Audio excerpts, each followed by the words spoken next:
This video is brought to you by RV360 Solutions, where we're bringing the RV industry full circle by providing inspections, consulting, and training.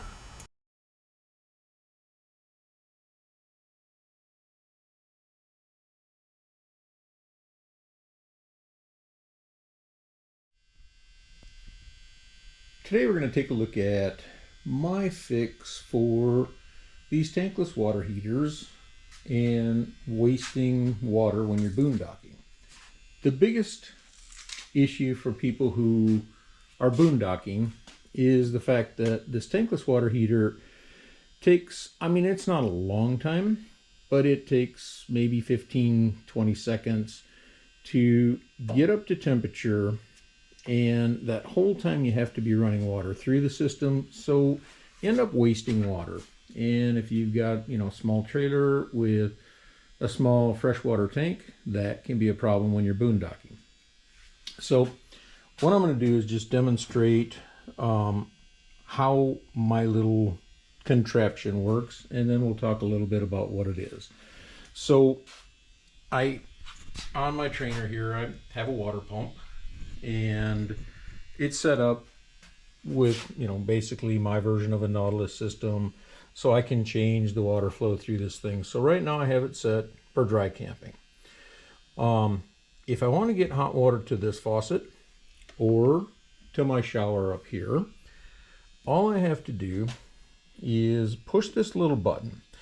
So when I push this button, what it's going to do is it's going to actuate a relay, and it's a latching relay with a timer. So for somewhere around 30 seconds, it's going to open a valve that allows the water to circulate on the hot water side back. Well, I'll show you in the back. So I'm going to push the button, and you'll see the little blue LED turn on. And then we're just going to stand here for a second and monitor the hot water heater, and we'll talk about how this thing actually works. So I'm going to turn it on. So it just opened an electric water valve. My water heater came on. So I'm not actually running water anywhere, it's just recirculating through the system. So you can see my water heater temperature is up to 124, and my inlet temperature is climbing. So my latched relay just timed out. You can see this light turned off. My water heater just turned off. And I have instant hot water at this faucet. I also have hot water at this faucet, which we'll just go with. I have hot water at that faucet. So now, anytime I turn this on, you can see my water heater is already hot. But if it got to the point where I needed to give it a little boost again, all I got to do is hit that button. So let's take a look at the back of this trainer, and I'll show you the three components. So you already saw the one, which was the little, it's just a momentary push button switch with an LED in it. Then there's this guy. This is really incredible if you want to play around with, doing things like this. So this is actually a 10 function relay, and it's a latching relay, it's a momentary relay, it's got several different timers built into it. It can turn on and off, it can do all kinds of things. So really cool, and I'll actually put a link to this in the description for this video. This is a ball valve, and it's an electric ball valve. So it's kind of unique in that you don't need power. This is normally closed, and you don't need power to close it. So when I push the button and my relay sends 12 volts to this thing, the ball valve opens. It allows water to run through the hot water side of my system. When the relay times out, all it's doing is cutting power, and I don't know if there's a spring mechanism or something in here that just closes that valve. So you don't have to worry about that valve staying open, if you were to run out of power, batteries died, whatever. So let me kind of show you, so coming out of the back of my water heater, well, I've got some stuff over here to demonstrate how to flush this thing. I've got a bypass to kind of show people how that works. But my hot water line simply comes down, so this goes in and feeds that faucet that we were testing on the other side. I put a T in right here. This comes up to that shower at the top. And so right here, I'm just teeing off and sending my hot water back.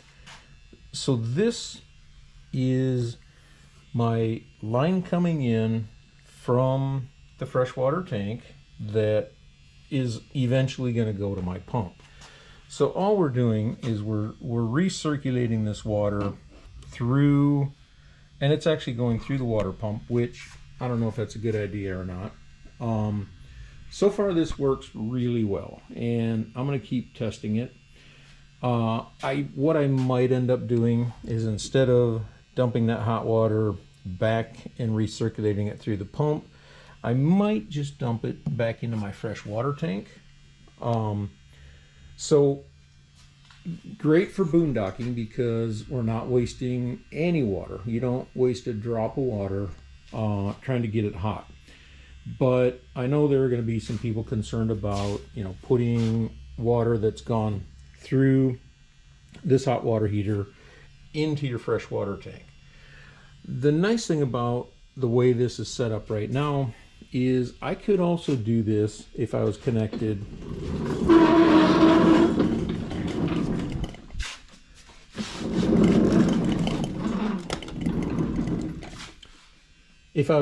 to city water. And again, I'm just going to change my valves a little bit, but it doesn't matter if it's pulling from the tank or from city water. The only problem is if I'm connected to city water, ultimately I'm going to be dumping probably a quart of water, maybe a little bit more, maybe as much as a half a gallon of water into my freshwater tank. As long as you understand that's what it's doing, it's just not a big deal. So I've talked to a couple different people, and it's kind of like, so if you're camping for a long time and you're concerned about wasting water, or say you have fresh water and you're not connected to sewer and you just don't want to fill up your gray water tank, you can do this on fresh water. And so if you kind of monitor it and maybe get, who knows, 3/4 of a tank of fresh water from this hot water system, then just simply switch over and run off of your pump and your freshwater system until you use that water up. So it can be done. Like I said, I still got some more testing to do, but at this point, I think I'm really happy with the way this turned out. So again, I can simply turn on my faucet and wait for this thing to heat up, and it's going to take a while before I get hot water. Or let me let this shut down.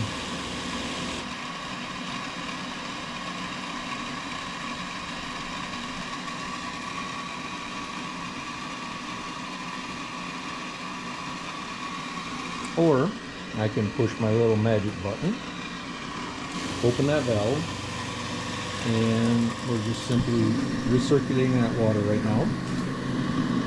Now, if I do this too often, you're going to see that my inlet water temperature is going to start to go up because I am just recirculating that hot water through the system, and so my burner's going to go out at some point. So my valve just closed, and that is hot water. So yeah, setting that timer, getting everything, just the right amount of time. So depending on how far, your faucet is from the water heater, you might need to go more than, 20 or 30 seconds. But yeah, at this point, I'm very happy with this. So I will show you another setup that I have sitting on my bench right now with those three components. And like I said, I will put a link to them in the description. I've got a multifunction time relay, and this is what that guy is. So this thing has 10 different functions. It's really cool for experimenting with stuff like this. But what I'm doing is I'm using the timer that's built into this so that I can push a button and have this supply power to my electric valve for a set amount of time. One thing to note is it's got these little adjustments for the timers. It's a little tricky to get those set right. And then this bottom one is actually the different functions. So what I'm using is function G. And if we look at my paperwork here, function G is a single shot trailing edge. So what's going to happen is when I push my little momentary switch, and this momentary switch has an LED on it, when I push that, when I release it, it's going to send 12 volts to the motor in this ball valve. One thing about this ball valve, it's auto closing. So it doesn't require power to close, it only requires power to open. So obviously there's some kind of spring mechanism, something that's storing energy in here that will close it. So if I just took, it's only got two wires, a red and a black wire. If I just put those, connected them to my battery, it's going to open, take them off my battery, and it's going to close. All right, so let's go ahead and give this a shot. So I think I have my timer set to about 30 seconds. So what I want to do is just touch this switch, have my valve open, have hot water run through the system for about 30 seconds, and then I want this valve to automatically close. So here we go. So you can see that valve opened. Up here you can see the red light flashing, so every time it flashes is 1 second. And you can see the blue LED on my momentary switch is lit. Okay, so now my valve closed. This light stopped flashing, the red one, and the blue LED on my momentary switch is off. So I'm going to push it again, and my valve opens again. My timer is flashing, and my blue LED is lit.